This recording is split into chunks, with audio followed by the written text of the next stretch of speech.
To address this comment. No hate to this person at all. I guess it's a pretty valid question. Why am I dancing to a TikTok trend while discussing something that was so serious and traumatic for me? It requires a bit of a multifaceted response. We live in a time where if you talk about serious things, you get shadow banned and censored by an algorithm created by a regime that wants to keep victims quiet and out of the way. See, people are so programmed to only internalize this neutered excuse for content because the AI algorithm only focuses on showing this type of content.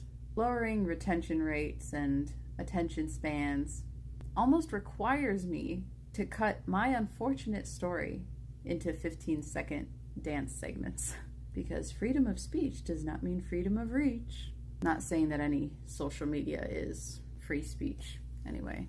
I hate the current state of the internet and how we have to censor ourselves in certain ways, but that's another video entirely. Yes, he's still out there. Yes, another girl contacted me not even that long ago about him. The reality is I've been trying to expose this individual for 3 years. If I don't have dark humor about what happened to me, then I don't really know how else I would cope with it.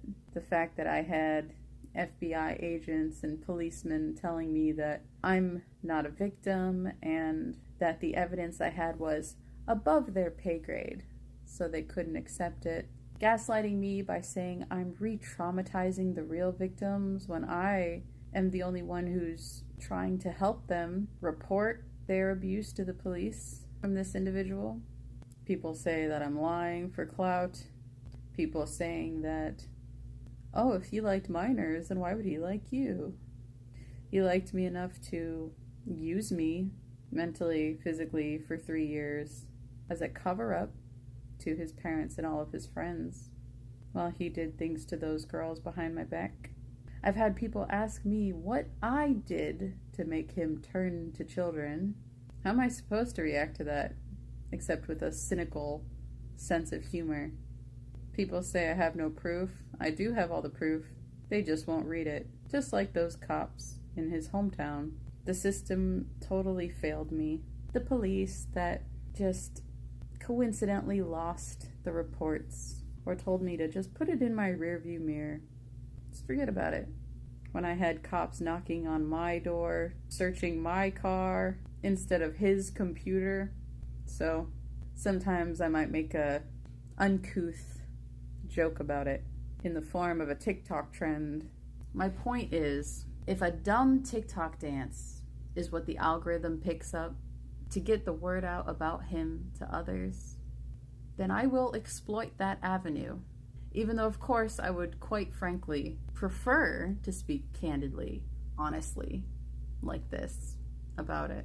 The whole story's on my Twitter X account, and I suggest that anyone watching this read that before making any judgments or assumptions about me or the circumstance. And all I ask is for a little bit of empathy